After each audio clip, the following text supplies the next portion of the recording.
شش صفت زنهای نیک و بهشتی. یکم، در زندگی شوهر خود را مددگار است.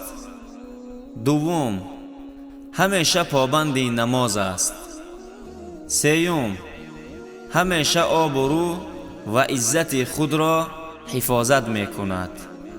چهارم، فرمانبردار شوهر است. پنجم، خوش اخلاق می باشد. ششم، در زندگی صبر کننده و شکرگزار است. برادران عزیز، این نوار را نشر کنید، زیرا اینکه سخنان خوب را برای دیگران رسانیدن این خود صدقه جاریه است.